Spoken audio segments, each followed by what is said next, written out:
नमस्कार। मैं हूं रिपु मिश्र। आपने देखना शुरू कर दिया रिपु मिश्र ऑफिशियल। मैं बिश्नोई गैंग के बिहार टीम का सदस्य बोल रहा हूं।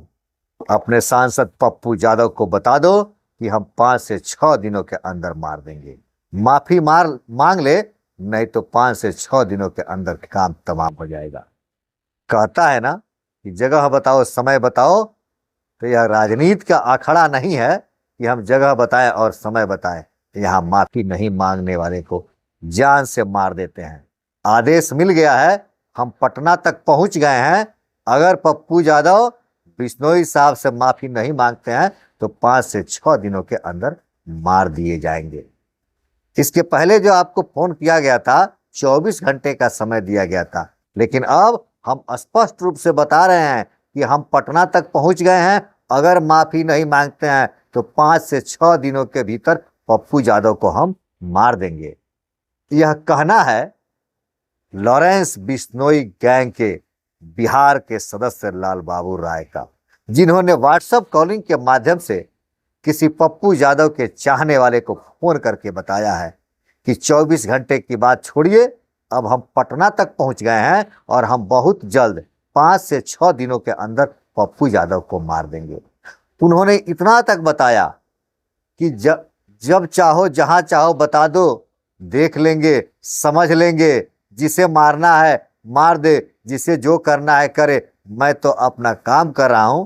पप्पू यादव बार बार इस तरह की बात कहते हैं तो यह कोई राजनीति का अखाड़ा नहीं है और हम राजनीति नहीं समझते हैं। हमारे यहाँ अगर माफी नहीं मांगते हो तो जान देनी पड़ेगी, जान से हाथ धोनी पड़ेगी। यह सब कहना है उस व्हाट्सएप कॉलर राम बाबू राय का, जिन्होंने पप्पू यादव के किसी चाहने वाले को फोन करके बताया है। अब इस पर सबसे बड़ी बात यह है कि लगातार पप्पू यादव को धमकी मिलना और अब यहां तक स्पष्ट कह देना कि मैं पटना तक पहुंच गया हूं, यह नीतीश के सुशासन पर एक करारा तमाचा है।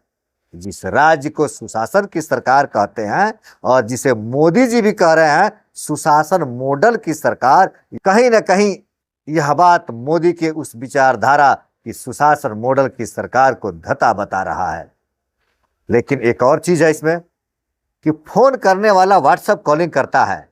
उस व्हाट्सएप कॉलिंग के माध्यम से यह पता नहीं चला कि वह रियल व्यक्ति कौन है जिसके नाम से व्हाट्सएप कॉल आ रहा है। क्या वास्तव में वही वह व्यक्ति है जो अपने आप को लॉरेंस गैंग का बिहार का मेंबर बता रहा है, अपने आप को लॉरेंस गैंग के बिहार ग्रुप का मेंबर बता रहा है?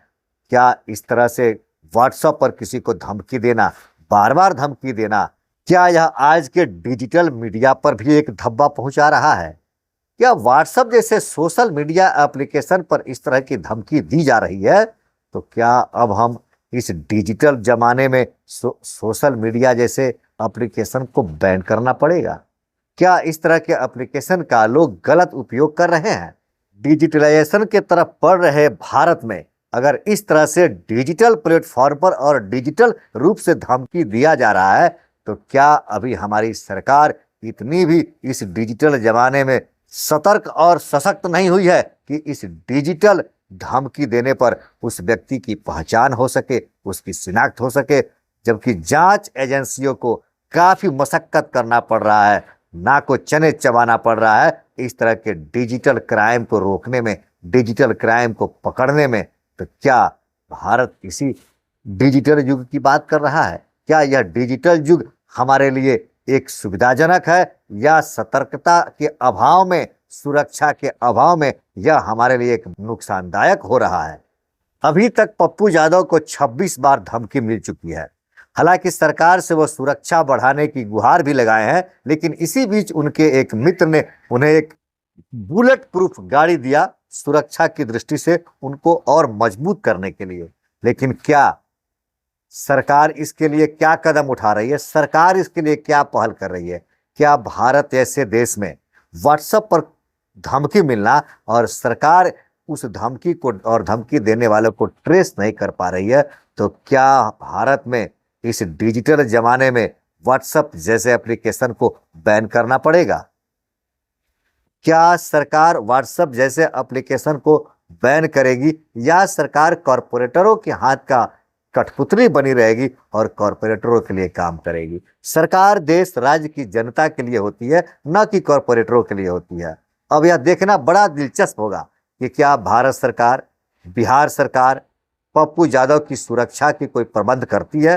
क्या सरकार इस सुरक्षात्मक दृष्टिकोण से व्हाट्सएप जैसे एप्लीकेशन पर रोक लगाएगी या उस तरह के एप्लीकेशन को ट्रेस करने में, उस तरह के एप्लीकेशन पर धमकी देने वालों की पहचान करने में और यथाशीघ्र उन पर शिकंजा कसने में कामयाबी हासिल करेगी, या इसे बैन करेगी, या सरकार कॉरपोरेटरों के हाथ का खिलौना बनी रहेगी। यह देखना बड़ा दिलचस्प होगा।